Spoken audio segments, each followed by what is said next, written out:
Hello students, तो कैसे हैं आप सब। मैं सत्यम प्रशांत कौशल आ गया हूं क्लास 11 फिजिक्स का एक नया चैप्टर लेके, जिसमें मैं आज आपको पढ़ाने जा रहा हूं यूनिट एंड मेजरमेंट। ये चैप्टर बहुत ही इंपॉर्टेंट है। जो बच्चे क्लास 11th में हैं या जेई और नीट जैसे एग्जाम्स की तैयारी कर रहे हैं तो उनके लिए ये चैप्टर बहुत ही इंपॉर्टेंट है। इस चैप्टर के अंदर जो सबसे पहले हमें पढ़ना है वो हमारा बेसिक मैथमेटिकल टूल्स, जैसा कि आप स्क्रीन पे देख पा रहे हैं। हमें ये सारे बेसिक मैथमेटिकल टूल्स पढ़ने पड़ेंगे। जैसा कि आप देख पा रहे होंगे, सबसे पहले हमें पढ़ना है एरर एनालिसिस, उसके बाद पढ़ेंगे डायमेंशनल एनालिसिस, उसके बाद पढ़ेंगे डिफरेंशिएशन इंटीग्रेशन, फिर पढ़ेंगे वेक्टर क्या होता है, उसके बाद ग्राफ एंड स्लोप को समझेंगे, और उसके बाद ट्रिग्नोमेट्री को समझेंगे, और उसके बाद लास्ट में हमें लॉग एंड एक्सपोनेंट्स को पढ़ना है। अगर आपको अपनी फिजिक्स को स्ट्रांग करना है तो ये सारे बेसिक मैथमेटिकल टूल्स आपको अच्छे से आने चाहिए, क्योंकि इनके बिना आप क्लास 11th की फिजिक्स को सॉल्व नहीं कर सकते। क्योंकि ऐसा कोई भी चैप्टर नहीं होगा क्लास 11th फिजिक्स में जिनमें इन सारे बेसिक मैथमेटिकल टूल्स की ज़रूरत ना पड़े। तो विश्वास मानिए, अगर आपको अपनी फिजिक्स को स्ट्रांग करना है क्लास 11th में तो बेटा ये सारे बेसिक मैथमेटिकल टूल्स आपको अच्छे से क्लियर होने चाहिए, तभी आप क्लास 11th के न्यूमेरिकल्स को सॉल्व कर पाओगे, वरना आपको क्लास 11th की फिजिक्स बहुत ही टफ लगेगी। तो चलिए बिना टाइम वेस्ट किए सबसे पहले हमें जो पढ़ना है कि बेसिक मैथमेटिकल टूल्स में सारे एक एक करके पढ़ेंगे, मगर सबसे पहले जो हम स्टार्ट करने जा रहे हैं वो पहला है एरर एनालिसिस। तो हेडिंग लगा लीजिए। आइए समझते हैं एरर एनालिसिस क्या होता है। एरर का मतलब होता है गलती। जब आप कोई मेजरमेंट कर रहे हो, उसमें छोटी मोटी कोई गलती आ गई, उस गलती को या कह लो उस एरर को हम एनालाइज कर रहे हैं, कि उसकी स्टडी कर रहे हैं कि भाई ये एरर कैसे आई है, इस एरर को कैसे रिमूव किया जा सकता है। इसकी स्टडी को बोलते हैं एरर एनालिसिस। तो चलिए सबसे पहले हेडिंग लगा लीजिए, समझते हैं एरर क्या होती है। तो एरर हमारी क्या होती है प्यारे बच्चों, it is the uncertainty in the measurement. तो ध्यान से देखिए, एरर की डेफिनेशन क्या है, it is the uncertainty in the measurement. जब भी आप कोई मेजरमेंट कर रहे हो, उस मेजरमेंट में हमारी कोई अनसर्टेनिटी आ गई है, उसी को क्या बोलते हैं, एरर बोलते हैं। क्लियर हुई बात कि नहीं। आइए समझते हैं अनसर्टेनिटी क्या होता है। कई लोग सोच रहे होंगे इतना खतरनाक वर्ड ये क्या लिखा है, अनसर्टेनिटी। इसका मतलब ये होता है जब भी आप अपनी मेजरमेंट की एग्जैक्ट वैल्यू तक नहीं पहुंच पा रहे हैं। फिर सुनिएगा, अनसर्टेनिटी का मतलब ये है जब भी आप अपनी मेजरमेंट की एग्जैक्ट वैल्यू या कह लो करेक्ट वैल्यू तक नहीं पहुंच पा रहे, उसको बोलते हैं अनसर्टेनिटी। मतलब कि अगर किसी मेजरमेंट में अनसर्टेनिटी आ रही है, इसका मतलब है कि उस मेजरमेंट में एरर है। क्या ये फील आया कि नहीं। इसको समझते हैं एक एग्जाम्पल से। ध्यान से देखिएगा बेटा, एक एग्जाम्पल से समझते हैं। यहाँ पे हमको एक मीटर स्केल गिवन है, या कोई भी एक जर्नली स्केल गिवन है। ये हमारी 0 सेंटीमीटर, ये हमारी 1 सेंटीमीटर, ये हमारी 2 सेंटीमीटर की डिवीज़न। बेटा हमको यहाँ पे क्या गिवन है, एक ऊपर आपको रॉड दिख रही होगी। अगर मैं पूछूं इस रॉड की बच्चों लेंथ क्या होगी, तो आप क्या बताओगे। आप ये देख रहे होगे कि इस रॉड की लेंथ क्या है, तो आप यहाँ पे देखोगे ये तो 1 सेंटीमीटर, उसके बाद क्या देखोगे 1.1 सेंटीमीटर, फिर देखोगे 1.2। अब जरा यहाँ पे देखिए 1.2, इस डिवीजन को देखिए जहाँ पे मैं डॉट लगा रहा हूँ। उसके बाद जो 1.3 डिवीजन दिख रहा है, देखिए 3rd डिवीजन, या कह लो यहाँ से 4th डिवीजन। बच्चों इन दोनों डॉट वाले डिवीजन को देखिए, जो आपकी रॉड की लेंथ है इन दोनों डिवीजन के कहीं बीच में लाई कर रही है। तो यहाँ पे आप एग्जैक्ट वैल्यू क्या बताओगे, बोलिए, कंफ्यूज हो जाओगे। तो कई बच्चे ऐसे होंगे जो ये कहेंगे कि भाई चलो मैं इस पहले वाली डॉट वाली डिवीज़न को मानते हुए मैं इसकी मेज़रमेंट बता सकता हूँ। वो कहेंगे कि भाई इस रॉड की जो लेंथ है वो 1.2 सेंटीमीटर है। कितनी है, 1.2 सेंटीमीटर है। मान लो कोई दूसरा बच्चा उठ के कह गया कि भाई मैं इस सेकंड वाली डिवीज़न, देखिए इसके बाद वाली डिवीज़न कौन सी, 1.3, इसको मानता हूँ कि भाई हमारी जो इस रॉड की लेंथ है वो क्या है, 1.3 सेंटीमीटर है, मगर आपको साफ साफ दिख रहा है ना ही ये रॉड 1.2 सेंटीमीटर पे लाई कर रही है, ना ही ये रॉड 1.3 सेंटीमीटर पे लाई कर रही है। ये इन दोनों के कहीं बीच में, किसी इन दोनों बीच वाले डिवीज़न के कहीं बीच में लाई कर रही है। अब एकदम एग्जैक्टली बीच में है ये भी नहीं कह सकते, क्या पता इसके ज़्यादा क्लोज हो, उसके ज़्यादा क्लोज हो। तो यहाँ पे अनसर्टेनिटी आ रही है कि भाई कई सारे मेजरमेंट आ रहे हैं, हर बच्चा अपनी अपनी राय दे रहा है। पहले बच्चे ने कहा 1.2 सेंटीमीटर, कोई दूसरा बच्चा होगा क्लास में, उसने कहा नहीं मैं इस डिवीज़न को मानता हूँ और कहूँगा 1.3 सेंटीमीटर। कोई बच्चा ऐसा उठ के आएगा जो थोड़ा बहुत शानदार होगा, दिमागदार होगा, वो ये कहेगा कि भाई हमारी जो मेज़रमेंट है रॉड की वो इन दोनों के कहीं बीच में आ रही है। वो ये कह सकता है, वो कहेगा 1.25 सेंटीमीटर, ठीक है। मगर ये भी नहीं हो सकता, जरूरी थोड़ी ना कि यही हो कि एग्जैक्ट में बीच में आ रहा हो दोनों डिवीज़न के।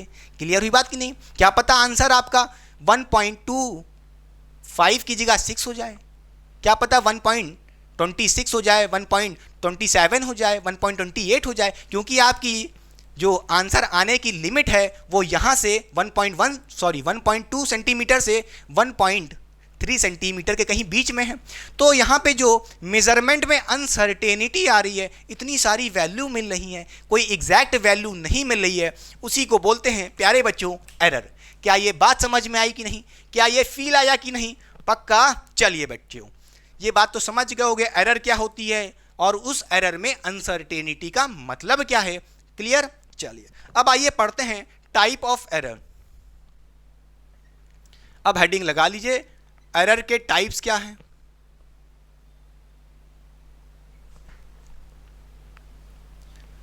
एरर के टाइप्स क्या हैं बच्चों?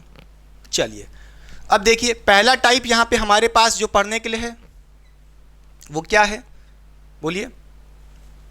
सबसे पहला टाइप यहां पे हम कह सकते हैं जो, वो है हमारा सिस्टमैटिक एरर। कौन सी एरर? सिस्टमैटिक एरर पहली पढ़ने वाली है, सिस्टमैटिक एरर, ठीक है। दूसरी एरर जो बच्चों हमारे पास होती है वो होती है, वो हमारी रैंडम एरर होती है। क्या होती है?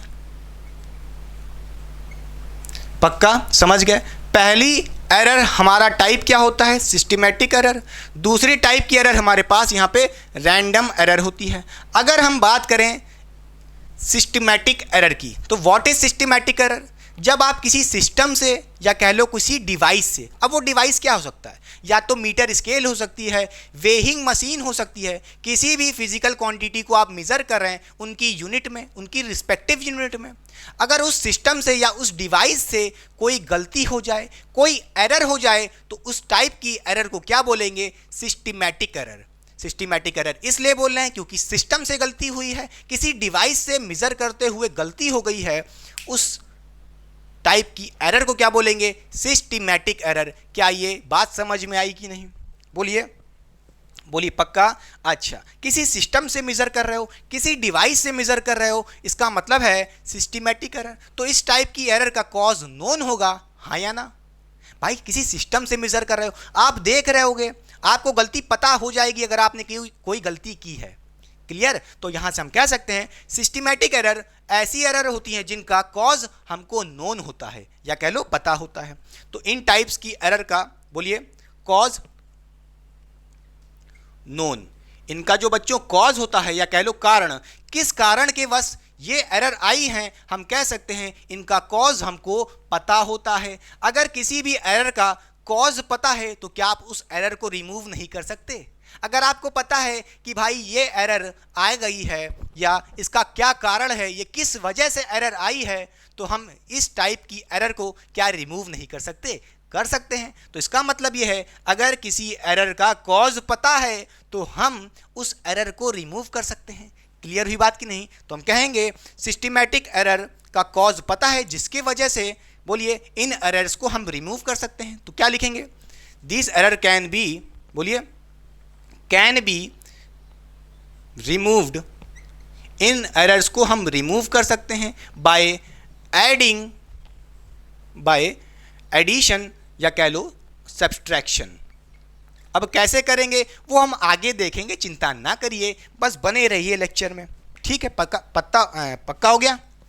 बोलिए बच्चों, अब आइए आपको जरा एक एग्जाम्पल से समझाते हैं सिस्टमैटिक एरर क्या होती है, एक्चुअली में फील कराते हैं। चलिए देखिए बच्चों, यहाँ पे हम एक एग्जाम्पल से समझते हैं सिस्टमैटिक एरर क्या है। उसके लिए हमें यहाँ पे एक मीटर स्केल बनानी पड़ेगी।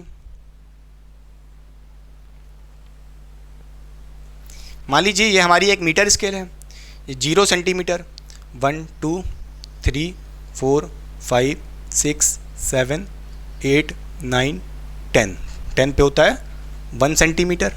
ठीक, बोलिए बच्चों, और भी ऐसे डिविजन्स होंगे। ठीक, ये हमारी मीटर स्केल है, सीधी बनी कि नहीं बनी? बनी है। चलिए, और मान लीजिए यहाँ पे हमारे पास एक रॉड गिवन है। मैं समझो एक टीचर हूँ, क्लास मेंटर किया। मैंने किसी बच्चे से कहा कि बेटा ये आपको एक मीटर स्केल देता हूँ और आपको एक रॉड देता हूँ, ज़रा उसको मेज़र करके बताओ। तो बच्चा क्या करेगा? कई बार आपने देखा ना, बच्चे जल्दी जल्दी में जब एग्ज़ाम देते हैं या टेस्ट देते हैं तो कई बार मेज़रमेंट लेते हुए क्या गलती करते हैं, बहुत ही बेसिक गलती। वो जो रॉड होती है या कोई भी लेंथ वो जब मेज़र करते हैं तो मेज़र करते समय कई बार वो कुछ डिवीज़न स्केल के छोड़ देते हैं आगे की तरफ। हाँ या ना? हाँ, इतना बड़ा नहीं छोड़ते होंगे, थोड़ा बहुत छोड़ते होंगे। अब दिखाने के लिए आपको ज़्यादा गैप दे दिया हूँ, ठीक है। तो यहाँ पे जो बच्चों आप गैप देख रहे हो, जो बच्चों ने या कोई भी आदमी है या कोई भी लड़की है जो मेज़र कर रही है इस रॉड की लेंथ को, उसके लिए उसने क्या किया है, उसने ये चीज़ नहीं ध्यान दी कि इस रॉड का इस वाला एंड को उसने 0 वाले एंड से मैच नहीं किया। हाँ या ना? तो जिसके वजह से इतना गैप आ गया है। तो इसके वजह से क्या होगा, इस रॉड की लेंथ में कुछ एरर आएगी। बोलिए हाँ या ना? जब वो इस रॉड को मेज़र कर रहा होगा, उस मेज़रमेंट में एरर आएगा, और वो एरर कितना हो सकता है, वो इतना ही तो एरर होगा। जितना ये डिस्टेंस होगा, जितना ये वैल्यू होगी, उतना उस रॉड की लेंथ की मेज़रमेंट में एरर होगी। बोलिए हाँ या ना? तो यानी कि सिस्टम, यानी कि इस स्केल या कह लो डिवाइस में कुछ मेज़रमेंट लेते समय हमसे गलती हो गई है। इस एरर को क्या बोलेंगे प्यारे बच्चों? सिस्टमैटिक एरर बोलेंगे। क्या बोलेंगे? Systematic error. अच्छा, यहाँ पे गलती क्या होगी जरा ये बताओ। जब वो रॉड की लेंथ को मेज़र कर रहा होगा तो ज़रा ध्यान से देखिए, उसने क्या किया है, रॉड को थोड़ा इस मीटर स्केल के 0 एंड से मैच नहीं किया, उसने थोड़ा इस साइड रख करके मेज़रमेंट ली है, जिसकी वजह से इतना गैप आ गया है। तो यहाँ पे क्या होगा, रॉड की मेज़रमेंट लेते समय इस रॉड की जो लेंथ होगी वो कुछ ज़्यादा आ रही होगी। क्यों ज़्यादा आ रही होगी? क्योंकि भाई इसने इतना गैप छोड़ दिया है, जिसके वजह से भाई ये जो मीटर स्केल है इस रॉड की मेज़रमेंट ज़्यादा मेज़र कर रहा होगा। हाँ या ना? तो इस रॉड की लेंथ कुछ ज़्यादा आ रही होगी, जो कि गलत है। क्यों गलत है? क्योंकि भाई इतना गैप छोड़ दिया। अगर आपको यहाँ पे मैं पूछूं इस रॉड की करेक्ट वैल्यू कैसे निकालोगे? भाई जितना ये हमको मीटर स्केल इसकी मेज़रमेंट बता रहा होगा, जो भी गलत मेज़रमेंट होगी इस केस के हिसाब से, तो हमें अगर उसको करेक्ट करना है तो क्या करना पड़ेगा? जो डिस्टेंस उसने एक्स्ट्रा मेज़र कर लिया है, जो कि आपको दिख रहा है, कितना एक्स्ट्रा मेज़र किया? ये गैप के बराबर। अगर इस गैप की डिस्टेंस को हम उसकी मेजर्ड वाली वैल्यू में से माइनस कर लें तो हमारी इस रॉड की एग्जैक्ट वैल्यू या कह सकते हो रियल मेजरमेंट आ जाएगी, करेक्ट मेजरमेंट आ जाएगी। हाँ या ना? क्लियर हुई बात कि नहीं? पक्का समझ गए बेटा? यानी कि हम सब्ट्रैक्ट करके इस केस में अपनी करेक्ट वैल्यू तक पहुंच सकते हैं। तभी तो मैंने कहा systematic error can be removed by addition और सब्सट्रैक्शन। क्या ये बात समझ में आई कि नहीं? पक्का, कोई दिक्कत नहीं होनी चाहिए। अच्छा, इसका एक और स्पेशल केस देखते हैं। पहले ये वाला केस बना लीजिए, बना लिया, ठीक, जिसमें हम सब्सट्रैक्ट करके अपनी करेक्ट वैल्यू तक पहुंच सकते हैं। क्लियर? बोलिए समझ गए होगे। अच्छा, जरा इसको मिटाते हैं। ठीक है, ये हमारी रॉड थी, मान लीजिए। चलिए अब देखिए बच्चों, अब मानिए सेम चीज़ है, हमको रॉड गिवन है। इस बार बच्चे ने मेजरमेंट करते समय क्या किया? रॉड को थोड़ा आगे शिफ्ट कर लिया है। बोलिए, रॉड को थोड़ा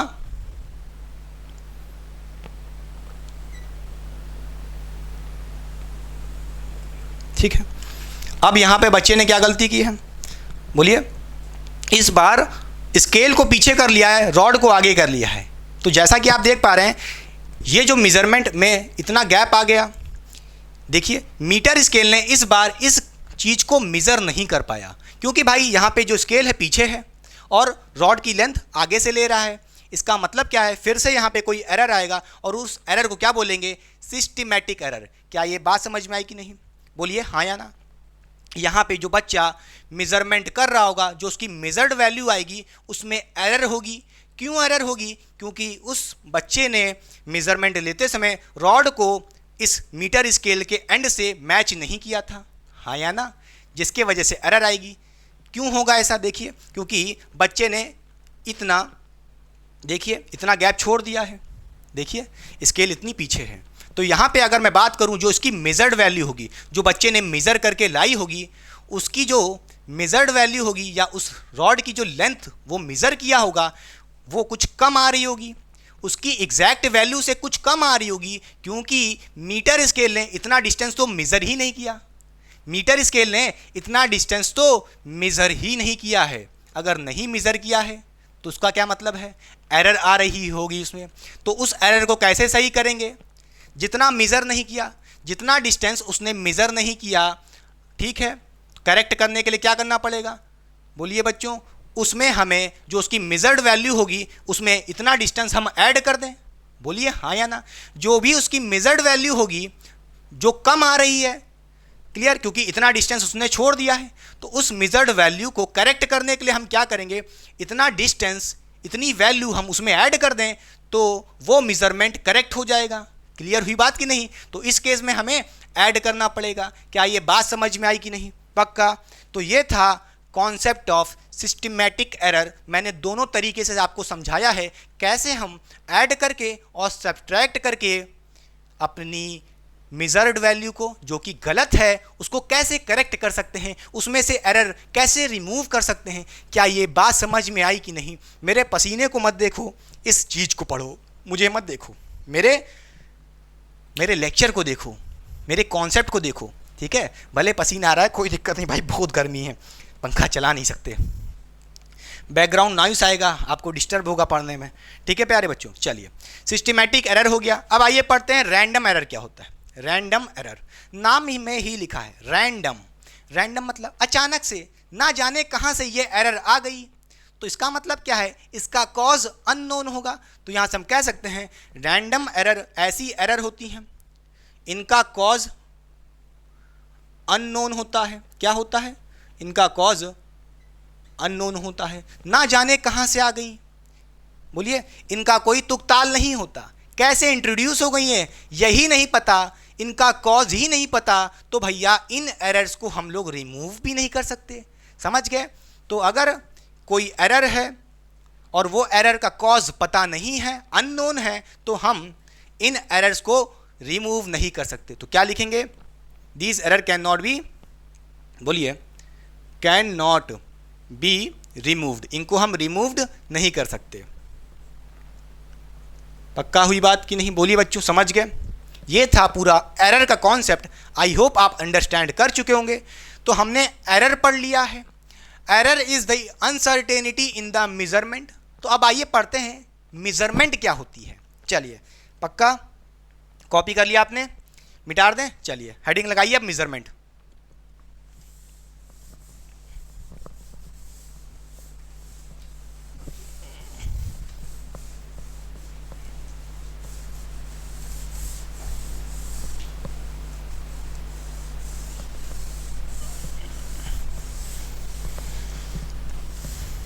चलिए बच्चों, अब आइए पढ़ते हैं मेजरमेंट क्या होता है। हेडिंग लगा लीजिए। चलिए,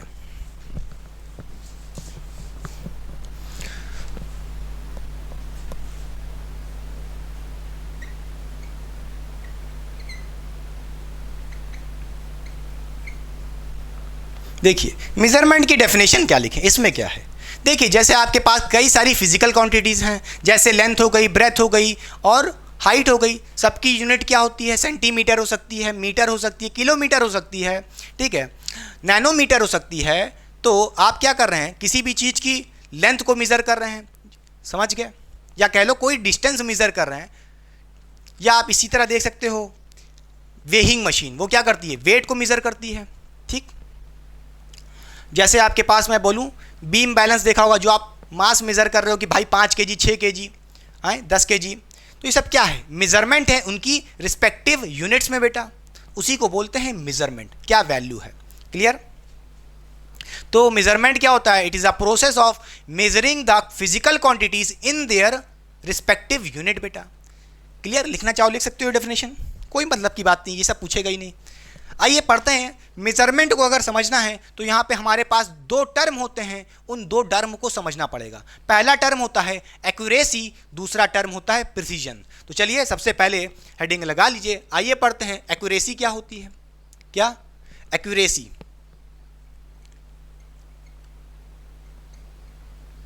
तो आइए बच्चों समझते हैं एक्यूरेसी का मतलब क्या है।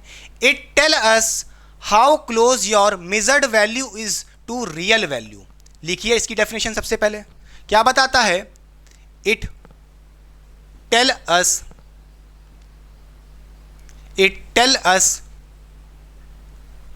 How closed your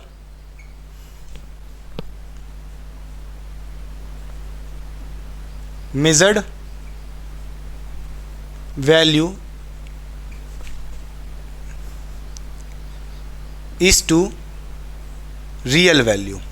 real value का मतलब करेक्ट वैल्यू, आप समझ सकते हो, ठीक है, या ट्रू वैल्यू। क्लियर? आइए समझते हैं एक्यूरेसी क्या होता है। It tell us how close your measured value is to real value. अच्छा, जो भी आपकी रियल वैल्यू है, जो भी आपका करेक्ट मेजरमेंट है, उसके कितना क्लोज है आपका मेजर्ड वैल्यू, ठीक है, उसको क्या बोलते हैं, एक्यूरेसी बोलते हैं। एक्यूरेसी का मतलब ही क्या है, कितना आपका अनुमान सही है, हाँ या ना। क्लियर? कितना आप करेक्ट आंसर के करीब हो, ये कह सकते हो एक्यूरेसी। क्लियर हुई बात कि नहीं? पक्का क्लियर? चलिए बच्चों, अच्छा अब आइए पढ़ते हैं जरा दूसरा टर्म, वो है हमारे पास प्रिसीजन। क्या पढ़ना है? प्रिसीजन। तो हेडिंग लगाइए सबसे पहले प्रिसीजन की।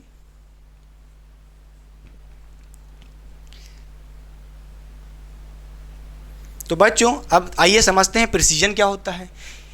हमको प्रिसीजन की मतलब समझनी है तो ये समझना पड़ेगा, it tell us to what limit the quantity can be measured. फिर समझिएगा प्रिसीजन क्या होता है। प्रिसीजन का मतलब होता है, ये हमको क्या बताता है, it tell us to what limit the quantity is measured. किस लिमिट तक हम अपनी क्वांटिटी को मेजर कर सकते हैं, उसी को क्या बोलते हैं, प्रिसीजन बोलते हैं। क्या आई बात समझ में? पक्का? चलिए बच्चों अब यहाँ पे आइए इसकी डेफिनेशन लिखते हैं। क्या? It tell us to what limit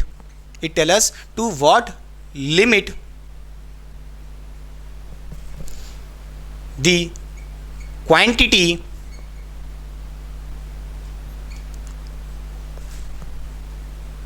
can be measured। किस लिमिट तक हम अपनी क्वांटिटी को मेजर कर सकते हैं, ये कौन बताएगा? प्रिसीजन बताएगा। क्या ये बात समझ में आई कि नहीं? पक्का? अगर बात करें एक्यूरेसी की, ये हमको ये बताता है कि जो आपकी मेजर्ड वैल्यू है करेक्ट वैल्यू के, या कह लो रियल वैल्यू के कितना क्लोज है, हाँ या ना, वो हमारा एक्यूरेसी है।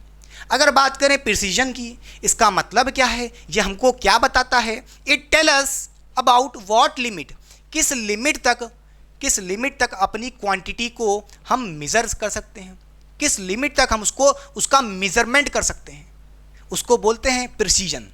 क्या ये बात समझ में आई कि नहीं? अच्छा, इसको समझाते हैं एक एग्जांपल से, बहुत अच्छे से आपको समझ में आ जाएगा। तो जरा ध्यान से देखेगा इन दोनों कॉन्सेप्ट को बेटा। मान लीजिए हमारे पास एक रॉड है बच्चों, ठीक है, ये एक रॉड है।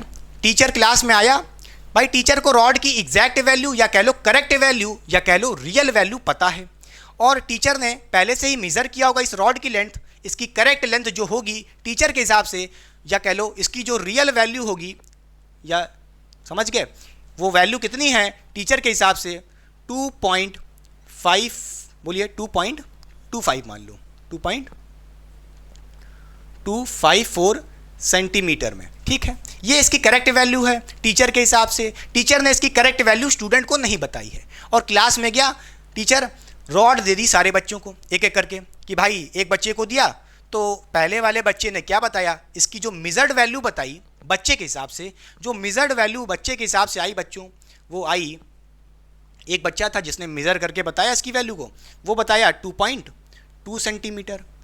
फिर टीचर ने दूसरे बच्चे को दिया कि भाई तुम बता दो इसकी मेजर्ड वैल्यू क्या है या मेज़रमेंट कितना आ रहा है। तो दूसरे बच्चे ने जब इसकी मेज़रमेंट की है तो उसने क्या बताया, उसने इसकी मेजर्ड वैल्यू कितनी बताई, बोलिए कितनी बताई, वो बताई 2.136 सेंटीमीटर, ये बताया। अच्छा, पहले वाले केस में देखिए जो मेजर्ड वैल्यू आ रही थी, जो पहले बच्चे ने मेजर की कितनी की 2.2 सेंटीमीटर। दूसरे वाले बच्चे ने जब मेजरमेंट की तो उसकी जो मेजर्ड वैल्यू आ रही थी वो कितनी आ रही है 2.136। इन दोनों में डिफरेंस दिख रहा है।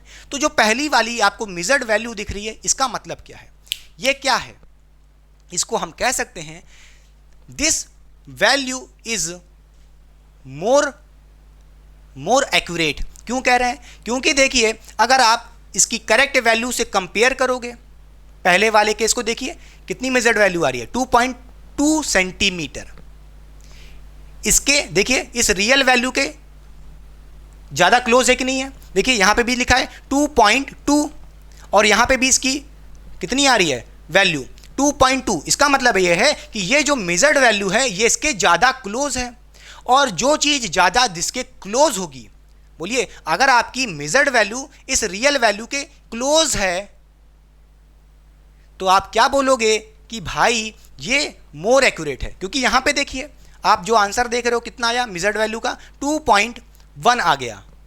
तो देखिए यहाँ पे तो 2 लिखा था और यहाँ पे 2.1 है, यहाँ पे 1 है। तो इसका मतलब क्या है, जो आपकी रियल वैल्यू से अगर हम बात करें, कंपेयर करें, तो ये इसके इतना क्लोज नहीं है जितना ये वाली मेजर्ड वैल्यू इसके क्लोज है। इसका मतलब ये है कि ये जो मेजर्ड वैल्यू है बच्चे, वो क्या है, ये हमारी मोर एक्यूरेट है। क्या है, this measured value is more accurate, ये ज़्यादा एक्यूरेट है। क्लियर हुई बात कि नहीं, ये एक्यूरेसी इसकी ज़्यादा है, या कह सकते हो मोर एक्यूरेट है। क्लियर, पक्का। अच्छा बच्चों, अगर हम बात करें इस वाली वैल्यू को देखिए 2.136, तो आपने देखा कि यहाँ पे जो रियल आंसर था 2.2 था और यहाँ पे 2.1 आ रहा है। ये इसके क्लोज ज़्यादा नहीं है। देखिए आंसर मैच ही नहीं कर रहा है। पॉइंट के जस्ट बाद एक डिजिट यहाँ पे 1 है और यहाँ पे पॉइंट के बाद जस्ट डिजिट क्या है 2 है। तो इसके क्लोज कहाँ है, यहाँ पे 2 लिखा है, यहाँ पे 1 लिखा है। तो ये वाला जो मेजर्ड वैल्यू है इसके ज़्यादा क्लोज नहीं है, इसके ज़्यादा क्लोज नहीं है। क्लियर, तो हम क्या कहेंगे, तो ये वाली मेजर्ड वैल्यू क्या है, ये मोर प्रिसाइज है। ऐसा क्यों कह रहे हैं, क्योंकि यहाँ पे जरा ध्यान से देखिएगा 2 पॉइंट, इस पॉइंट के बाद देखिए कितने डिजिट हैं 1 2 3, बोलिए 3 डिजिट है। भाई पॉइंट के बाद क्या लिखा है 136 लिखा है, कितने डिजिट हैं 3 डिजिट है। यानी कि जो ये मेजर्ड वैल्यू है इसकी जो लिमिट है मेजर करने की कितनी है, पॉइंट के बाद 3 डिजिट तक मेजर कर ले रहे हैं। समझ गए, तो इसका मतलब ही क्या है, ये मोर प्रिसाइज है। अगर यहाँ पे देखो पॉइंट के बाद हम सिर्फ एक डिजिट को मेजर कर पाए हैं, सिर्फ कितनी है, देखिए पॉइंट के बाद एक ही डिजिट है हमारी मेजरमेंट में, और यहाँ पे पॉइंट के बाद 3 डिजिट है मेजर्ड वैल्यू में। इसका मतलब ये है कि यहाँ पे लिमिट ज़्यादा है, ज़्यादा लिमिट तक हम मेज़र कर पा रहे हैं अपनी क्वांटिटी को। इसका मतलब ये है कि ये मोर प्रिसाइज है, क्योंकि प्रिसीजन की डेफिनेशन ही यही है, it tell us to what limit the quantity can be measure, किस लिमिट तक हम अपनी क्वांटिटी को मेज़र कर सकते हैं। समझ गए, तो अगर कोई मेजर्ड वैल्यू में आप देखो पॉइंट के बाद ज़्यादा डिजिट हैं, इसका मतलब क्या है, वो उसके मोर प्रिसाइज्ड है, उसके ज़्यादा प्रिसाइज्ड है। प्रिसाइज्ड का मतलब समझे, बोलिए यहाँ पे हम ज़्यादा लिमिट तक मेजरमेंट दे रहे हैं, पॉइंट के 3 डिजिट तक। क्लियर हुई बात कि नहीं, बोलिए बच्चों, पक्का समझ गए कि नहीं समझ गए। अच्छा बोलिए। तो यहाँ पे हम क्या कहेंगे, ये जो वैल्यू है, मेजर्ड वैल्यू है, ये मोर प्रिसाइज है। क्या? मोर, बोलिए मोर। ठीक है, पक्का। वो मेजर्ड वैल्यू जो रियल वैल्यू के ज़्यादा क्लोज है उसको बोलते हैं वो मोर एक्यूरेट है, और वो मेजर्ड वैल्यू जो ज़्यादा लिमिट तक यानी कि पॉइंट के ज़्यादा डिजिट तक अपना आंसर दे रही है, वैल्यू दे रही है, उसको बोलते हैं प्रिसाइज्ड वैल्यू। तो ये था पूरा ओवरऑल कॉन्सेप्ट जिसमें मैंने आपको मेजरमेंट पढ़ा दिया। ठीक बच्चों, अब हमें मेजरमेंट में जो ये गलती आ रही है, एरर आ रही है, उस एरर को कैसे रिमूव करेंगे, कैसे एरर को रिप्रेजेंट कैसे करते हैं, उसके लिए हमें कुछ टर्म पढ़ने पड़ेंगे, उसको एक क्वेश्चन से समझेंगे। तो चलिए पहले कॉपी कर लीजिए, मैं साइड हो जा रहा हूँ, पसीना थोड़ा पोंछ लूँ, मार्कर को इंक पिला दूँ, फिर पढ़ते हैं नेक्स्ट टॉपिक।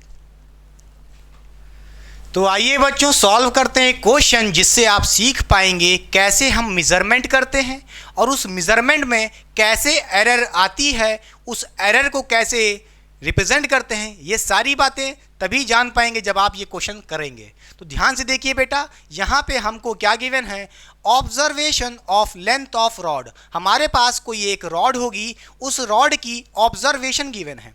इसकी ऑब्जर्वेशन हमको 5 ऑब्जर्वेशन गिवन है, जैसा कि आप देख पा रहे होंगे। ये ऑब्जर्वेशन कैसे आई होंगी, मान लीजिए कोई क्लास में एक टीचर होगा, उस टीचर ने 5 बच्चों को खड़ा कर दिया, कह दिया कि भैया इस रॉड की जरा लेंथ मेज़र करो। पहले बच्चे ने जो ऑब्जर्वेशन देखी या कह लो उसकी मेजरमेंट थी, वो कितनी आई थी, 5.1 सेंटीमीटर। दूसरे बच्चे की ऑब्जर्वेशन आई x2 इक्वल्स टू 5.2 सेंटीमीटर। तीसरे बच्चे की जो मेजरमेंट आई x3 इक्वल्स टू 5.3 सेंटीमीटर। और चौथे बच्चे की जो मेजरमेंट आई x4 इक्वल्स टू 5.0 सेंटीमीटर। और पांचवें बच्चे की जो मेजरमेंट आई x5 इक्वल्स टू क्या गिवन है, 5.4 सेंटीमीटर। यहाँ पे जो x1, x2, x3 है ये इंडिविजुअल क्या है, मेजरमेंट है उन बच्चों की। क्लियर? अच्छा, यहाँ पे हमारे पास पढ़ने के लिए बेटा 3 टर्म होते हैं। पहला टर्म हमारे लिए जो पढ़ने को है वो होता है मीन वैल्यू। क्या होता है? Mean value. कई लोग इसको मीन वैल्यू भी बोलते हैं, कई लोग इसको ट्रू वैल्यू भी बोलते हैं। क्या बोलते हैं? इसी का दूसरा नाम ट्रू वैल्यू बेटा। अच्छा, इसका मतलब क्या है बेटा? मीन का मतलब क्या होता है? एवरेज। भाई अगर आप इन सारी ऑब्जर्वेशन का सम कर दो और नंबर ऑफ ऑब्जर्वेशन से डिवाइड कर दो तो उसी को तो बोलते हैं मीन वैल्यू या ट्रू वैल्यू। इसका मतलब क्या है? आप यहाँ से कह सकते हो कि भाई जो मीन वैल्यू होती है वो average value of the observation होती है। हाँ या ना? इसको कैसे रिप्रेजेंट करते हैं? मान लीजिए x और उसके ऊपर बार दिखा दिए। इसका मतलब क्या है? मीन ऑफ या कह लो मीन ऑफ द मेजरमेंट। जो भी मेजरमेंट थी, ऑब्जर्वेशन थी, उसकी मीन वैल्यू क्या है, कैसे निकालेंगे? ये तो आपने बचपन में भी पढ़ा होगा, क्लास 6 7 में एवरेज कैसे निकालते हैं। तो उसके लिए क्या तरीका होता है? Sum of all observation. जो भी ऑब्जर्वेशन गिवन है उसका सम कर लो, टोटल नंबर ऑफ ऑब्जर्वेशन से डिवाइड कर दो। तो यहाँ पे हम कह सकते हैं क्या? बोलिए x1 plus x2 plus x3 plus x4 plus x5 plus, अब तो है ही नहीं, मान लीजिए कोई एक और ऑब्जर्वेशन होती x6, उसको भी ऐड कर देते और टोटल नंबर ऑफ ऑब्जर्वेशन से जितनी नंबर ऑफ ऑब्जर्वेशन है उतनी ऑब्जर्वेशन से डिवाइड कर देते। ठीक है, यहाँ पे कितनी ऑब्जर्वेशन है? बोलिए, जैसा कि आप देख पा रहे हो 6 हैं, तो किससे डिवाइड करेंगे? हम यहाँ पे नंबर ऑफ ऑब्जर्वेशन से डिवाइड कर देंगे। नंबर ऑफ ऑब्जर्वेशन, जो भी आपके नंबर ऑफ ऑब्जर्वेशन होंगे। अगर मैं आपसे कहूँ तो यहाँ पे आपका क्या आ जाएगा? बोलिए x1, x2, x3, x4, x5 की वैल्यू रख दीजिए यहाँ पे। तो आप कहोगे x1 है कितना? बोलिए 1.5 प्लस 5.2 प्लस 5.3 प्लस 5.0 प्लस 5.4 बेटा। ठीक है, ये हमारा क्या है? Sum of observation upon number of observation. Number of observation कितने बेटा? एक ऑब्जर्वेशन, 2, 3, 4, 5 ऑब्जर्वेशन है, तो 5 से डिवाइड कर दीजिएगा, बात खत्म। क्लियर? अच्छा, जब आप इसको ऐड कर लोगे प्यारे बच्चों तो इसका जो वैल्यू आएगा, बोलो सॉल्व कर लोगे तो इसकी जो वैल्यू आएगी एग्जैक्ट, मान लीजिए कितनी आएगी, मान क्या लीजिए इतनी ही आएगी, 5.2 आएगी। कितनी आएगी? 5.2 सेंटीमीटर आएगी। तो जैसा कि आप देख पा रहे हो कि भाई आपने एवरेज वैल्यू या कह लो मीन वैल्यू निकाल ली है इस ऑब्जर्वेशंस की। क्लियर हुई बात कि नहीं? तो पहला टर्म क्लियर हो गया, बोलिए हाँ या ना? पक्का। अब आइए पढ़ते हैं एब्सोल्यूट एरर। क्या पढ़ते हैं? Absolute error. तो दूसरी हेडिंग लगा लीजिए, एब्सोल्यूट एरर। तो बच्चों एब्सोल्यूट एरर की अगर हम बात करें तो ये क्या होता है, इसको कैसे रिप्रेजेंट करते हैं, आइए ध्यान से देखते हैं। इसका जो तरीका होता है, हम कहेंगे इसको हम लोग डेल्टा एक्स से रिप्रेजेंट करते हैं। किससे रिप्रेजेंट करते हैं? डेल्टा एक्स से रिप्रेजेंट करते हैं। ये होता क्या है, जरा आइए ध्यान से देखिए। एब्सोल्यूट एरर का मतलब है the difference between the mean value and the individual observation. फिर सुनिएगा, what is absolute error? It is the difference between the mean value and the individual value. Individual value मतलब x1, x2, x3। क्लियर हुई बात कि नहीं? अच्छा, तो यहां पे हम इसकी क्या कह सकते हैं डेफिनेशन? द डिफरेंस, बोलिए, the difference between mean value and the individual value.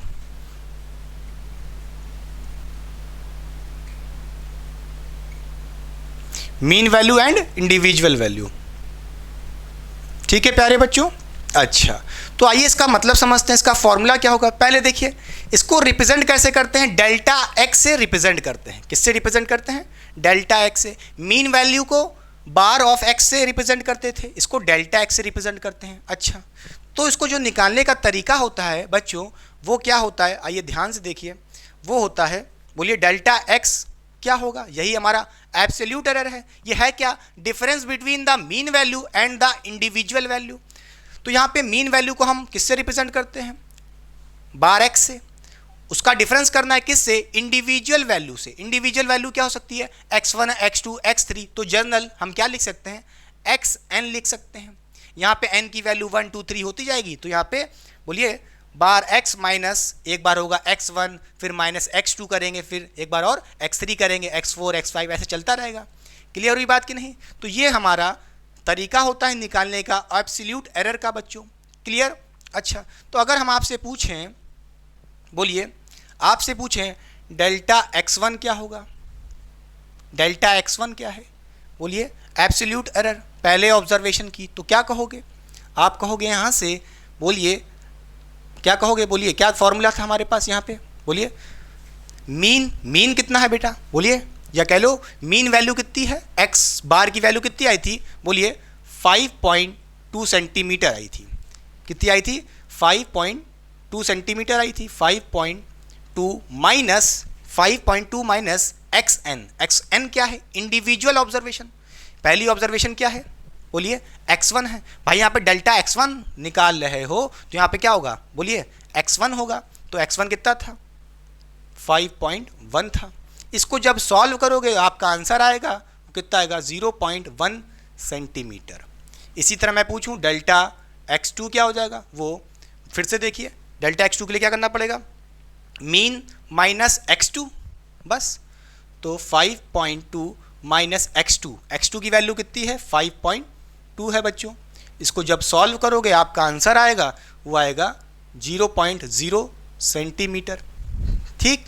अच्छा, अगर मैं पूछूं डेल्टा x3 क्या होगा, तो उसके लिए क्या करना पड़ेगा? Mean minus x3। बोलिए डेल्टा x3 निकालने के लिए मीन माइनस यहाँ पे x3 होगा। तो आप कहोगे 5.2 माइनस x3। x3 की वैल्यू कितनी है? 5.3 है प्यारे बच्चों। इसकी जब सॉल्यूशन करोगे तो कितना आएगा?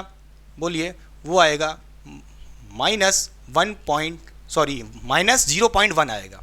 बोलिए माइनस 0.1 आएगा सेंटीमीटर में। अगर हम बात करें आपसे यहाँ पे डेल्टा x4 की, तो वो हो जाएगा मीन माइनस x4। मीन कितना है? 5.2 माइनस x4। x4 कितना है? 5.0 है। कितना है? 5.0 है। सॉल्व करोगे कितना आएगा? बोलिए कितना आएगा? 0.2 सेंटीमीटर आएगा। क्लियर? पक्का? अच्छा, अब अगर हम आपसे कहें अब हम आपसे कहें अगर यहाँ पे डेल्टा x5 क्या होगा, डेल्टा x5 क्या होगा, तो भाई कुछ नहीं, मीन 5.2 माइनस डेल्टा x5 कितना है, सॉरी मीन माइनस x5 कितना है, 5.4 है सेंटीमीटर, तो क्या कहोगे 5.4 सेंटीमीटर। इसको जब सॉल्व करोगे तो माइनस 0.2 आएगा, कितना आएगा, माइनस 0.2 सेंटीमीटर आएगा। क्लियर हुई बात कि नहीं? तो यहाँ पे आपने ऑब्सोल्यूट एरर निकालना सीख लिया है, पक्का, कोई दिक्कत नहीं होनी चाहिए। पहले बताइए, बोलिए बच्चों। अब आपको यहाँ पे इन वैल्यूज़ की delta x1, delta x2, delta x3, delta x5, delta x4, इन सारी वैल्यूज़ की ज़रूरत पड़ेगी। बोलिए पहले बताइए, कॉपी हो गया? हमने यहाँ पे एब्सोल्यूट एरर पढ़ लिया है, मीन वैल्यू पढ़ लिया है। बोलिए अब हमें पढ़ना है मीन एब्सोल्यूट एरर। क्या पढ़ना है? Mean absolute error. तो पहले कॉपी कर लीजिए, फिर मिटा देने जा रहा हूँ मैं। बोलिए मिटा दूंगा, पक्का? चलिए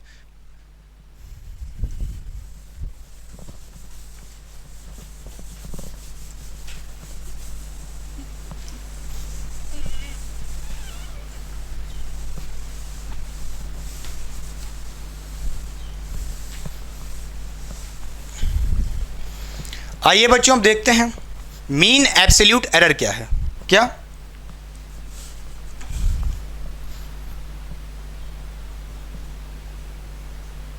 mean absolute error, mean absolute error क्या होती है? आइए जरा ध्यान से देखते हैं। देखिए बच्चों, अभी आपने क्या पढ़ा था? Absolute error. तो एब्सोल्यूट एरर को हम किससे रिप्रेजेंट करते थे? एब्सोल्यूट एरर को हम लोग डेल्टा x से रिप्रेजेंट करते थे, मगर यहाँ पे मीन भी लग गया है। मीन का मतलब एवरेज, और एवरेज का मतलब इसके ऊपर बार लगा दो तो ये बन जाएगा मीन एब्सोल्यूट एरर, या आप सिंपली ये भी बोल सकते हो ट्रू एब्सोल्यूट एरर, ये भी तो कह सकते हैं। क्लियर? अच्छा, कोई दिक्कत की बात नहीं है। तो कुछ नहीं करना, यहाँ पे आपको क्या करना है? बोलिए, एब्सोल्यूट एरर जो आपने निकाली थी, याद करिए, एब्सोल्यूट एरर जो आपने निकाली थी प्यारे बच्चों, याद करिए। डेल्टा x1 की बात करें, इसकी वैल्यू कितनी थी? अभी जस्ट आपने निकाली थी, बोलिए कितनी थी? 0.1 सेंटीमीटर थी। डेल्टा x2 की बात करें, उसकी वैल्यू कितनी थी? बोलिए उसकी वैल्यू कितनी थी? आपने लिखी होगी, 0 सेंटीमीटर थी। डेल्टा x3 की बात करें, उसके लिए आपकी जो वैल्यू थी, बोलिए कितनी थी? -1 थी। कितनी थी? -0.1 थी, सॉरी -0.1 थी। अगर हम आपसे बात करें डेल्टा x4 की बात करें, तो उसके लिए आपकी जो वैल्यू थी वो कितनी थी? बोलिए वो 0.2 सेंटीमीटर थी। डेल्टा x5 की बात करें तो उसके लिए आपकी जो वैल्यू थी वो 0.2 सेंटीमीटर थी, मगर माइनस में। क्या थी? माइनस में थी बच्चे। कितनी थी? माइनस में थी ये, ठीक है, -0.2 सेंटीमीटर। ये हमारी एब्सोल्यूट एरर थी, पक्का? अच्छा, अब हम पढ़ने जा रहे हैं मीन एब्सोल्यूट एरर। तो कुछ नहीं करना, जो भी एब्सोल्यूट एरर आपने निकाली थी उनका मीन कर दो, खत्म बात। तो यहाँ पे हम कहेंगे, बोलिए delta x1 plus delta x2 plus delta x3 plus delta x4 plus delta x5 बेटा, ठीक है? क्लियर? अच्छा, ये हो गई हमारी sum of observation of absolute error. और एवरेज निकालना है ना, बोलिए हमको एवरेज या कह लो मीन एब्सोल्यूट एरर निकालना है। तो सम ऑफ ऑब्जर्वेशन या कह लो सम ऑफ एब्सोल्यूट एरर, उनका सम कर दिया और टोटल नंबर ऑफ ऑब्जर्वेशन से डिवाइड कर देंगे। कितना था? 5 ऑब्जर्वेशन था, खत्म बात। मगर एक बात जरा ध्यान से सुनिएगा, यहाँ पे जो delta x1, delta x2, delta x3, इसी तरह डेल्टा x4, x5 हैं बेटा, तो उनकी जो नेगेटिव में भी आ रही है कोई वैल्यू पॉजिटिव में भी आ रही है। तो उसके लिए हमें क्या करना पड़ेगा? यहाँ पे हमें मॉड लगा के करना पड़ेगा, ठीक है? मॉड लगा के, कैप गिर गई।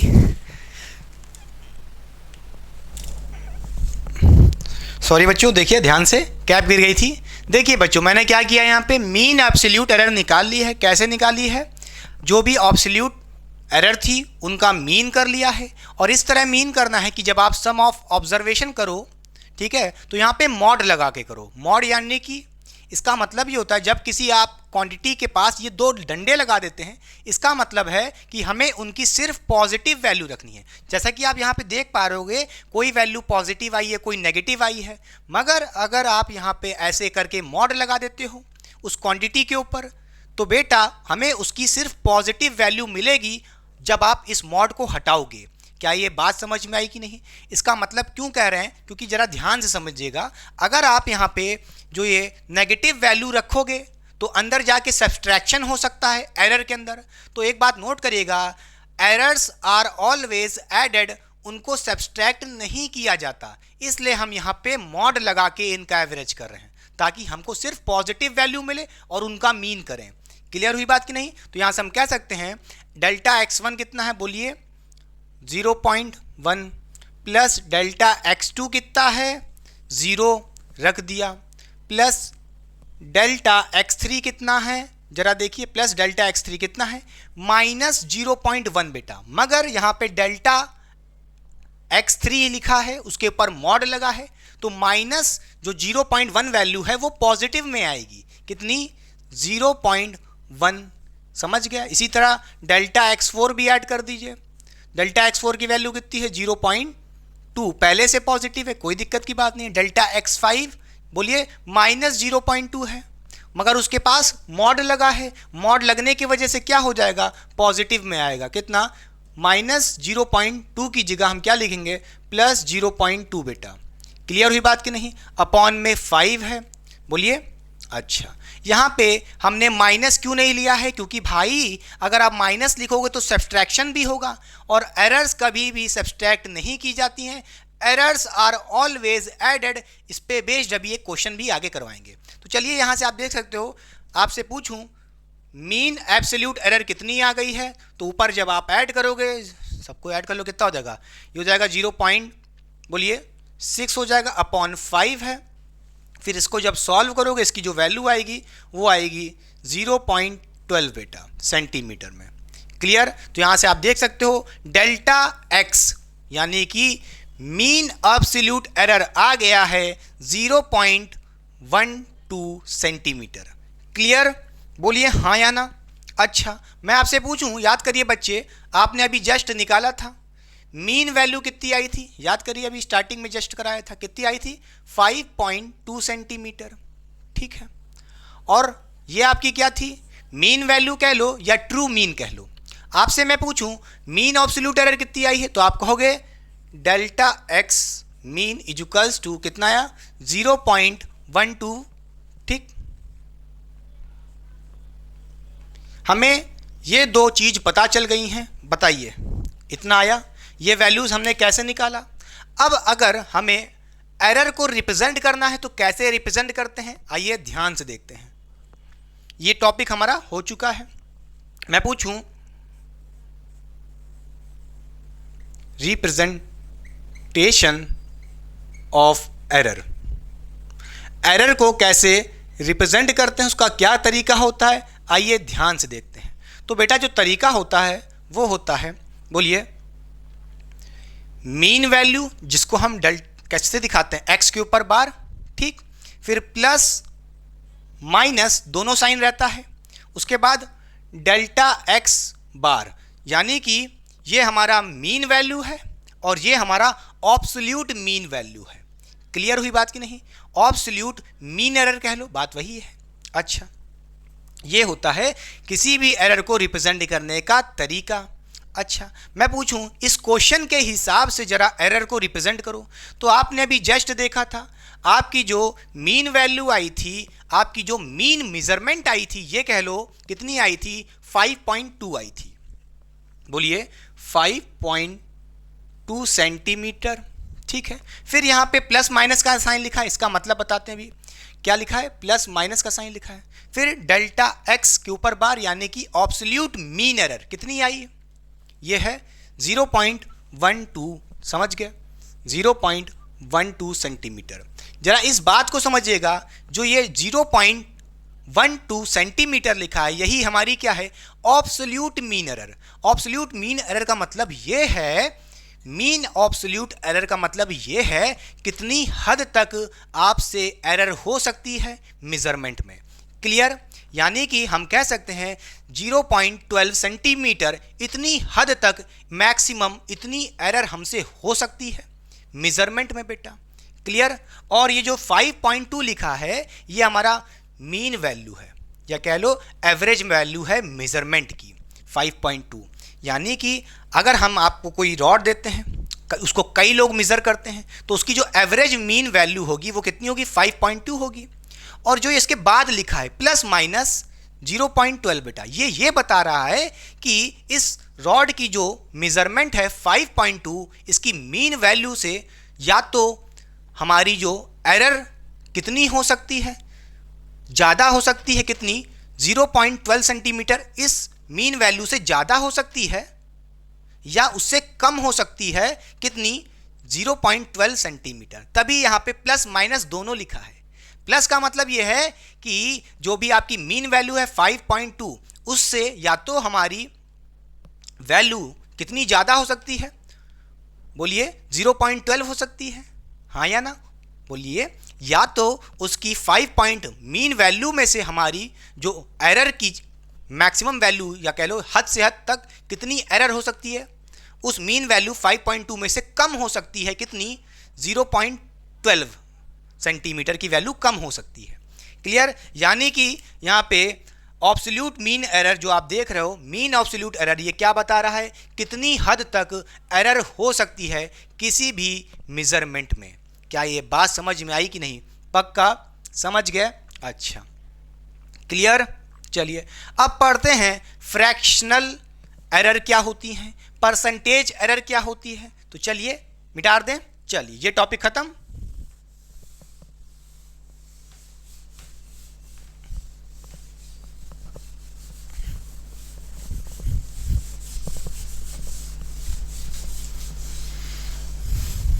तो चलिए आइए समझते हैं फ्रैक्शनल एरर क्या होती है, परसेंटेज एरर क्या होती है, एक एग्जांपल से या कह लो एक क्वेश्चन से। यहाँ पे एक क्वेश्चन देखिए, हमसे कह रहा है यहाँ पे लेंथ ऑफ रॉड, यहाँ पे हमको गिवन है कितनी, लेंथ ऑफ रॉड कितनी गिवन है, 8 सेंटीमीटर।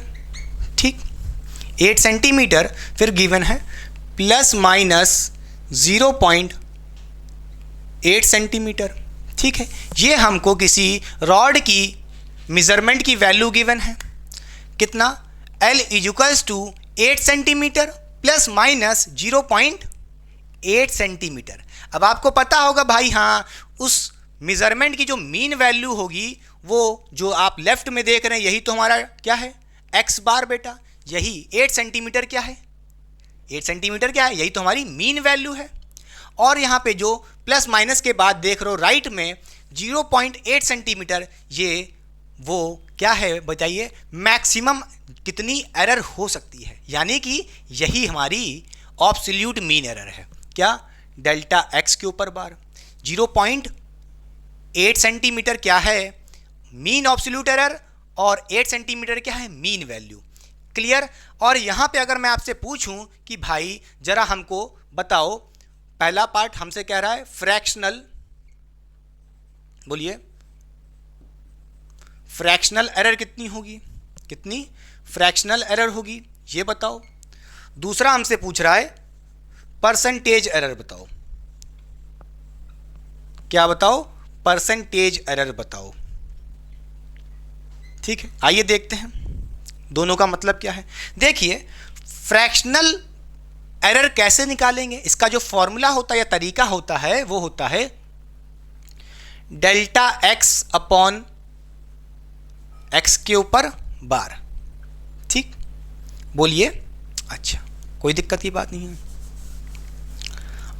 अब ये देखिए, चाहे तो आप यहाँ पे भी बार लगा सकते हो मीन ऑब्सोल्यूट एरर दिखाने के लिए, mean absolute error upon mean value, ऐसे भी दिखा सकते हो, या ऊपर बार ना लगाओ चल जाएगा कि हाँ भाई यही डेल्टा x है, समझ गए, कोई दिक्कत की बात नहीं, मगर चलो दिखा देते हैं। अच्छा, ये हो गया mean absolute error upon mean value. Clear? अच्छा, मैं पूछूं डेल्टा एक्स कितना है, बोलिए 0.8 है, अपॉन बोलिए एक्स बार कितना है, मीन वैल्यू कितनी है 8 है, रख दिया। अब इसको जब सॉल्व करोगे तो यहाँ से एक पॉइंट हटाओगे, नीचे 10 लाओगे, ये 1 आ जाएगा, ये कट जाएगा, ऊपर 1 आएगा। जब सॉल्व करोगे 1/10 की वैल्यू कितनी आएगी, 0.1 आ जाएगी। तो फ्रैक्शनल एरर कितनी आ गई है, इस लेंथ ऑफ रॉड में कितना फ्रैक्शनल एरर होगा, 0.1। क्लियर? अच्छा, मैं पूछूं परसेंटेज एरर क्या होगी, कुछ नहीं। देखिए परसेंटेज एरर निकालने के लिए क्या करना पड़ेगा, जो आपकी delta x bar upon x पे बार, यानी कि absolute mean error upon mean error, या कह लो मीन वैल्यू। बोलिए हाँ। अगर मैं देखो ध्यान से, ये चीज़ क्या है, यही तो हमारी फ्रैक्शनल एरर है, हाँ या ना। अरे परसेंटेज एरर क्या होती है, जो भी आपकी फ्रैक्शनल एरर है, ये फ्रैक्शनल एरर थी, यही तो फ्रैक्शनल एरर है। अगर मैं इसमें 100 से मल्टीप्लाई कर दूं तो ये क्या बन जाएगी, परसेंटेज एरर, बात खत्म। क्लियर? तो यहाँ से देखिए डेल्टा एक्स कितना था, 0.8 था। बोलिए बोलिए मीन एक्स कितना है, 8 है, रख दिया। अब इंटू 100 कर दीजिए, परसेंटेज निकालना है। तो यहाँ से हटाओगे एक पॉइंट, 0 कट जाएगा, फिर ये जाएगा 1 जा, ये जाएगा 1 जा, कितना आ जाएगा, 10 आ जाएगा। तो कितनी परसेंटेज की एरर हो रही है, बोलिए 10% की एरर है। क्या ये बात समझ में आई कि नहीं? पक्का? क्लियर? चलिए मैं साइड हो रहा हूँ, फिर पढ़ते हैं प्रोग्रेशन ऑफ एरर। कैसे एरर्स को सब्सट्रैक्ट करेंगे, कैसे ऐड करेंगे, कैसे मल्टीप्लाई, कैसे डिवाइड, ये सारी बातें करेंगे, बस बने रहिएगा। तो आइए बच्चों पढ़ते हैं बहुत ही इंपॉर्टेंट टॉपिक एरर एनालिसिस का, वो है प्रोग्रेशन ऑफ एरर। इसके अंदर हम सीखेंगे कैसे एरर्स को ऐड करते हैं, सब्सट्रैक्ट करते हैं, मल्टीप्लाई करते हैं और कैसे उनको डिवाइड करते हैं। ये सारी बातें सीखेंगे इसी टॉपिक में। तो ध्यान से देखिए, सबसे पहले आइए सीखते हैं कैसे एडिशन और सब्सट्रैक्शन करते हैं। तो हेडिंग लगा लीजिए, एडिशन और सब्सट्रैक्शन। ठीक है, एडिशन एंड सब्सट्रैक्शन। किसका एडिशन सब्सट्रैक्शन? भाई एरर का। इसको समझने के लिए आइए एक एग्जांपल लेते हैं, क्वेश्चन लेते हैं। तो ध्यान से देखिए, मान लीजिए यहाँ पे हमको क्वेश्चन में गिवन है, हमको एक रॉड की लेंथ गिवन है, बोलिए उसकी जो वैल्यू है वो हमको गिवन है, बोलिए 4 मीटर प्लस माइनस क्या गिवन है, ये हमको 0.2 मीटर गिवन है।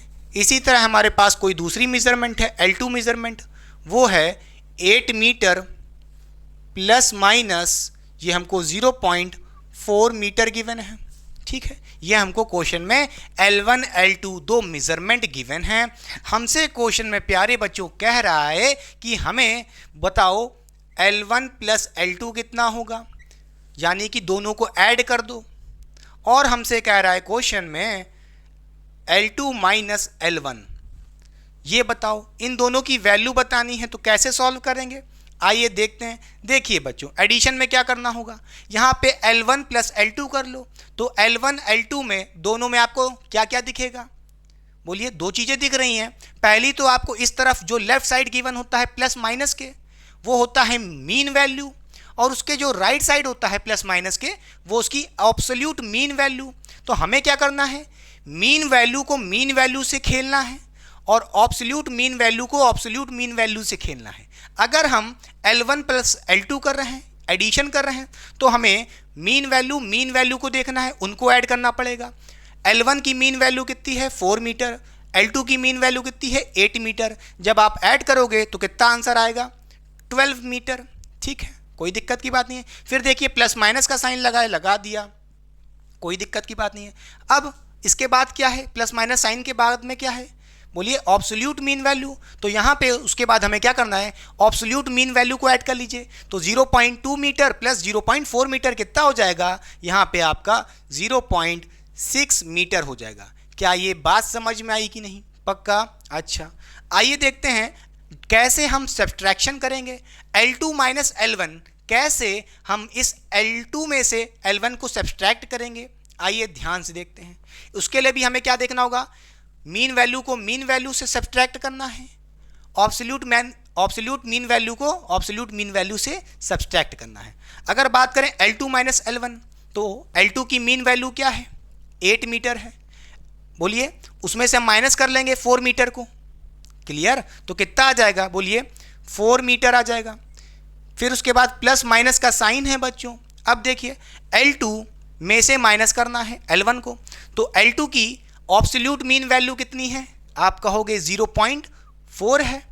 L1 की कितनी है, 0.2 मीटर है, तो आप कहोगे L2 माइनस L1 करना है, तो हम 0.4 माइनस 0.2 कर लेंगे, तो अपना आंसर 0.2 आ जाएगा, जो कि मीटर में आप कहोगे तो ये वैल्यू गलत आएगी, ये वैल्यू गलत आएगी। क्यों गलत आएगी, जरा ध्यान से सुनिए। मैंने आपको बताया था errors are always added, errors को सब्ट्रैक्ट नहीं किया जाता, ठीक है। Errors are always added not subtracted.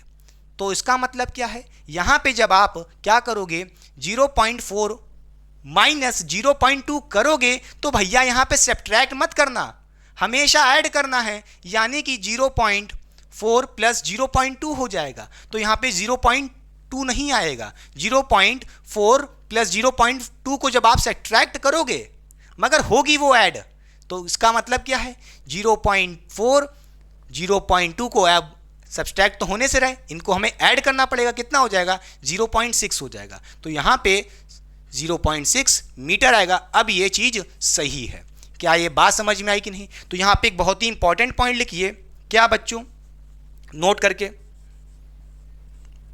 क्या एरर्स आर, देखिए errors always added, not, errors को हमेशा ऐड किया जाता है, सब्ट्रैक्ट नहीं किया जाता, नॉट सब्ट्रैक्टेड। क्लियर? अच्छा, बोलिए बोलिए। अरे कई लोग यहाँ पे सोच रहे होंगे L2 माइनस L1 किए, तो भाई यहाँ पे 0.6 कैसे आ गया? कई लोग तो ऐसे सोच रहे होंगे भाई 0.4 है, 0.4 है, उसमें से माइनस कर लिए 0.2 बेटा, 0.4 में से 0.2 माइनस कर लिए, आंसर आ गया कितना? बोलिए, आप सोच रहे होगे 0.2 आना चाहिए था यहाँ पे, मगर नहीं आएगा, क्योंकि मैंने आपको बोला है एरर्स आर ऑलवेज एडेड, उनको सब्ट्रैक्ट नहीं किया जाता। तो यहाँ पे एक्चुअली में हो क्या रहा होगा, हो ये रहा होगा कि बच्चों ये ऐसे ऐड हो रही होंगी,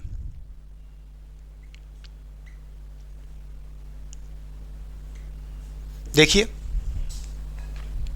देखिए जरा, जब आप इनको सॉल्व करोगे तो क्या आ जाएगा, देखिए ये होगा ऐसे 0.4, फिर प्लस तो लगा ही है, और जो ये माइनस था जो आप सब्ट्रैक्ट कर रहे थे, तो उसके लिए क्या हो जाएगा, जब ब्रैकेट खुलेगा मॉड हटेगा तो प्लस तो हो ही जाएगा। तो देखिए ऐड होंगी, सब्ट्रैक्ट नहीं होंगी, कितना हो जाएगा 0.6। क्लियर हुई बात कि नहीं? पक्का? तो इसलिए यहाँ पे 0.6 है। ये थी कॉन्सेप्ट की बात, पक्का समझ गए?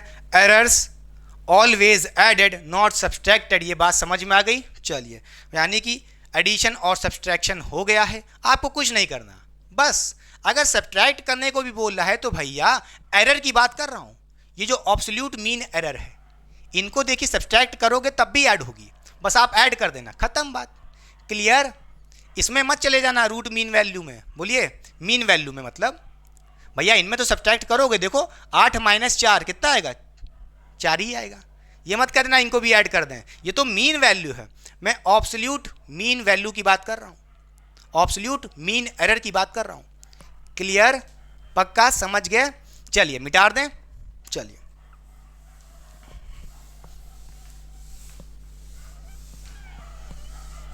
अब आइए बच्चों पढ़ते हैं क्या, बहुत ही इंपॉर्टेंट टॉपिक इसके बाद जो है हमारे लिए, वो है मल्टीप्लिकेशन कैसे करते हैं, कैसे हम मल्टीप्लिकेशन करते हैं। तो हेडिंग लगा लीजिए, मल्टीप्लिकेशन ऑफ एरर।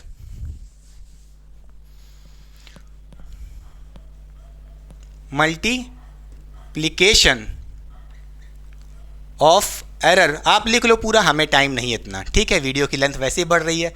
तो देखिए ऐसा कोई फॉर्मूला लो जिसमें मल्टीप्लिकेशन हो रहा हो। अगर मैं एक ऐसा कोई फॉर्मूला लूँ, एरिया ले लूँ, एरिया का फॉर्मूला लेंथ नहीं, एरिया ऑफ रेक्टेंगल क्या होता है, A is equals to L into B होता है, हाँ या ना। अच्छा, मैं पूछूं अगर आपसे कि भाई यहाँ पे बताओ हमें फ्रैक्शनल एरर कितना होगा, तो फ्रैक्शनल एरर इस फॉर्मूले का हम कैसे रिप्रेजेंट करेंगे, तो उसका तरीका होता है, जरा ध्यान से देखिए, पहली बार सीख रहे हो तो चीज़ों को अडेप्ट करना।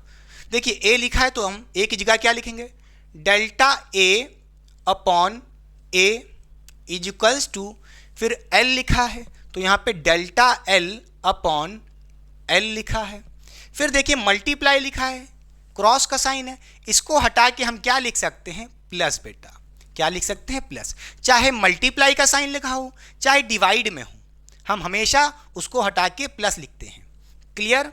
तो यहाँ पे उसके बाद बी लिखा है तो डेल्टा बी अपॉन, बोलिए, बी हो जाएगा, क्लियर। ये है क्या, इसको पढ़ते क्या है, देखिए डेल्टा ए अपॉन ए क्या है, फ्रैक्शनल चेंज इन ए, बोलिए फ्रैक्शनल चेंज इन ए या fractional error of A, clear.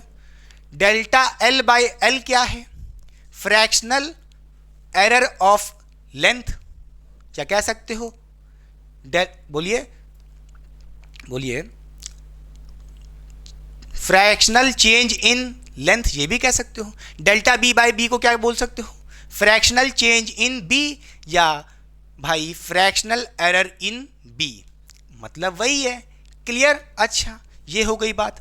अगर मैं बोलूँ परसेंटेज चेंज बताओ, ये तो फ्रैक्शनल चेंज हो गया। अगर मैं पूछूँ परसेंटेज चेंज बताओ तो क्या कहोगे, परसेंटेज एरर बताओ, तो कुछ नहीं करना, इसी में पूरी तरफ मल्टीप्लाई कर दो, लेफ्ट एंड राइट 100 से मल्टीप्लाई कर दो, परसेंटेज बन जाएगा, फ्रैक्शन से परसेंटेज, क्लियर। तो यहाँ पे हम कहेंगे delta A upon A into 100 कर दिया तो ये बन गया परसेंटेज चेंज इन ए। इसी तरह यहाँ पे हम कहेंगे delta L upon L into 100 कर दिया तो ये बन जाएगा परसेंटेज, बोलिए, एरर इन लेंथ, फिर plus delta B upon B into 100 तो ये बन जाएगा परसेंटेज चेंज इन बी। क्या ये बात समझ में आई कि नहीं, पक्का, क्लियर। अच्छा बच्चों, इसको समझते हैं एक और एग्जाम्पल से, देखिए ध्यान से, बहुत ही अच्छा एग्जाम्पल, या कह लो x इज इक्वल्स टू, हमको यहाँ पे कोई एक रिलेशन गिवन है, a की पावर 3 गिवन है और अंडर रूट में b गिवन है, ठीक है, कोई दिक्कत की बात नहीं है। अच्छा, कुछ नहीं, वही सेम तरीका है बच्चों। क्या करेंगे इसके लिए, देखिए यहाँ पे आपको क्या करना है, x है तो x की जगह क्या करना है, डेल्टा x अपॉन x, ये बन गया fractional change in a, clear, is equals to क्या हो जाएगा, बोलिए, a है, उसके बाद हमारे पास क्या है, a है, तो भैया कुछ नहीं, क्या करना है, a की जगह डेल्टा a अपॉन a हो जाएगा, फ्रैक्शनल चेंज इन a हो गया, फिर देखिए मल्टीप्लाई में है दोनों, भाई कुछ नहीं लिखा है या डॉट लिखा है तो उसका मतलब क्या, मल्टीप्लिकेशन, उसको हटाते हैं, क्या लगाते हैं, प्लस लगाते हैं, लगा दिया।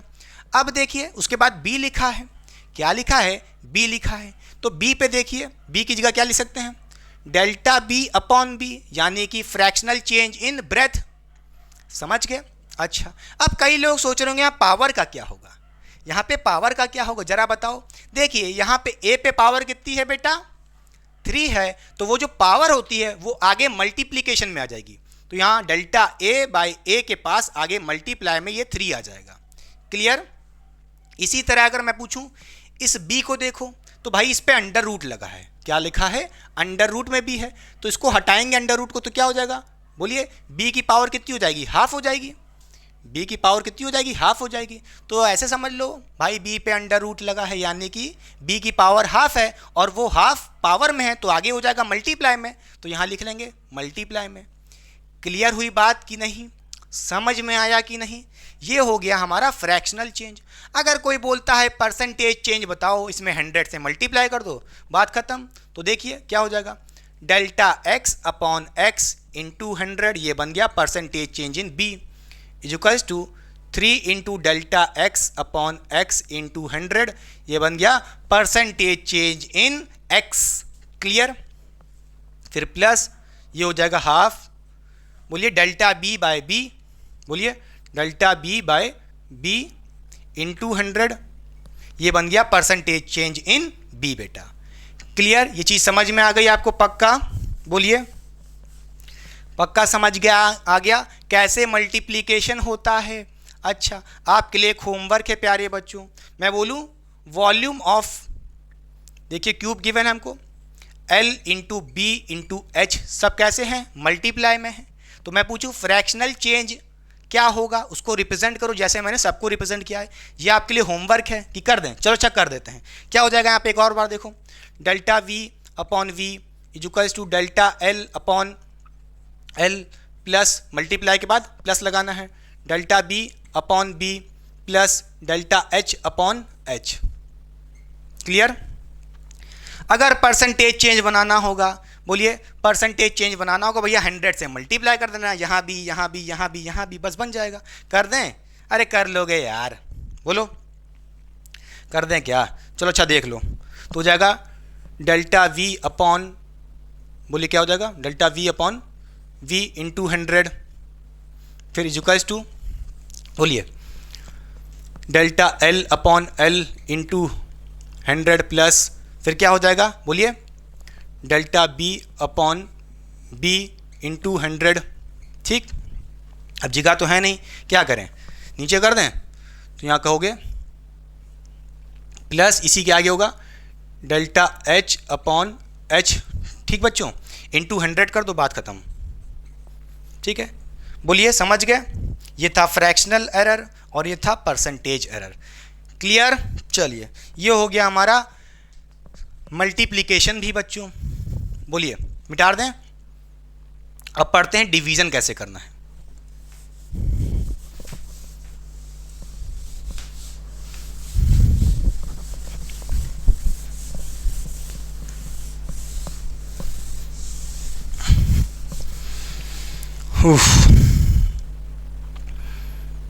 चलिए आइए देखते हैं अपना लास्ट टॉपिक, डिवीजन। बोलिए आप इसके लिए कौन सा एग्जांपल लिखें?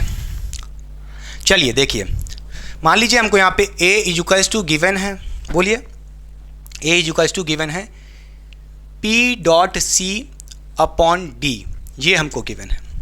बोलिए मैं बोलूँ यहाँ पे हमको फ्रैक्शनल चेंज इन a बताओ, तो क्या कहोगे प्यारे बच्चों? आप कहोगे भैया जरा ये बताओ, डेल्टा a अपॉन a, ये हो गया fractional change in a, equals to given है, लिख दिया।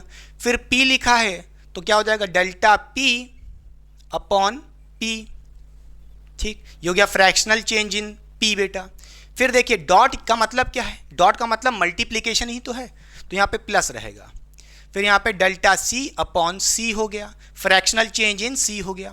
फिर देखिए अब इसके बाद देखिए d डिवाइड में है, क्या d डिवाइड में है, और डिवाइड में हो चाहे मल्टीप्लाई में हो, मैंने क्या बोला है, साइन प्लस का ही लगना है। कई बच्चे सोचेंगे माइनस का लगा दे, डिवाइड है तो दिमाग लगा देंगे ज़्यादा, ऐसा दिमाग मत लगाओ जिससे आंसर ना आए, समझे? चाहे मल्टीप्लाई चाहे डिवाइड, क्या लगाना है, प्लस का साइन। तो देखिए d है तो d के लिए भी डेल्टा d अपॉन d क्या हो जाएगा, फ्रैक्शनल चेंज इन d प्यारे बच्चों। अच्छा, अगर मैं पूछूं भैया ये तो हो गया फ्रैक्शनल चेंज, परसेंटेज चेंज बताओ, तो कुछ नहीं 100 से मल्टीप्लाई कर दो। बोलिए नहीं कर पाओगे? अरे कर लोगे कि नहीं कर लोगे? कर लोगे। तो delta a upon a into 100 equals to delta p upon p into 100 plus delta c upon c into 100 plus, बोलिए delta d upon d into 100। ये हो गया percentage change of a, percentage change of p, percentage change of c, percentage change of d। Clear? बोलिए समझ के। चलिए इतने question करवा दिए, एक और देख लेते हैं डिवीजन में, बस खत्म। उसके बाद भाई बड़ी गर्मी है, आइए x इक्वल्स टू, मान लीजिए यहाँ पे हमको क्या गिवन है, x equals to p, p पे स्क्वायर ले लीजिए, q की पावर 3 ले लीजिए और r की पावर नीचे डिवीजन में 5 ले लीजिए। मैं बोलूँ यहाँ पे हमें सबसे पहले फ्रैक्शनल चेंज बताओ। क्या? फ्रैक्शनल चेंज बताओ। तो आप कहोगे यहाँ पे फ्रैक्शनल चेंज कितना हो जाएगा, delta X upon X equals to P आ गया। क्या आ गया? पी। तो क्या करना पड़ेगा, बोलिए, डेल्टा पी अपॉन पी। ठीक, अभी पावर को भूल जाओ, लास्ट में देख लेंगे। पावर को भूल जाओ, लास्ट में देख लेंगे, या चलो साथ ही साथ करते हैं। पावर क्या है पी की, बोलिए 2 है, तो उसको आगे भेज दो, बस लिख दिया। फिर ये दोनों मल्टीप्लाई में है पी एंड क्यू, तो प्लस लगा दिया। फिर देखिए क्यू आ गया, डेल्टा क्यू अपॉन क्यू बेटा, क्यू की पावर 3 है, उसको आगे भेज दिया मल्टीप्लाई में। बोलिए, इसके साथ ये मल्टीप्लाई में आ गया। फिर क्या करना है यहाँ पे, बोलिए। अब देखिए डिवीजन को, आर कैसा है, डिवीजन में है, डिवाइड में है, तो क्या हो जाएगा, कुछ नहीं, उसके लिए भी प्लस लगाना है। तो delta R upon R, R की पावर 5 है, ये आगे आ जाएगी मल्टीप्लाई में। क्या ये बात समझ में आई कि नहीं? बोलिए, ये हो गया फ्रैक्शनल बेटा, फ्रैक्शनल चेंज। बोलिए, पक्का? क्लियर? अच्छा, ये मिटा दें। बोलिए, अब परसेंटेज चेंज बनाना है, क्या करोगे? अरे 100 से मल्टीप्लाई कर देना, बात खत्म। बोलो, चलो अच्छा देख लो, परसेंटेज चेंज बनाना है। तो delta X upon X into 100 किया equals to 2 delta P upon P into 100 किया, जो गया percentage change in P, percentage change in X. फिर क्या है, प्लस 3 डेल्टा पी अपॉन, बोलिए पी है ना, पी हो चुका, क्यू है। क्या है? क्यू है। तो डेल्टा क्यू अपॉन क्यू हो गया। बोलिए, यहाँ पे 100 से मल्टीप्लाई कर दिया, तो ये हो गया परसेंटेज चेंज इन क्यू हो गया। फिर प्लस, बोलिए 5 delta R upon R into 100, ये हो गया परसेंटेज चेंज इन आर।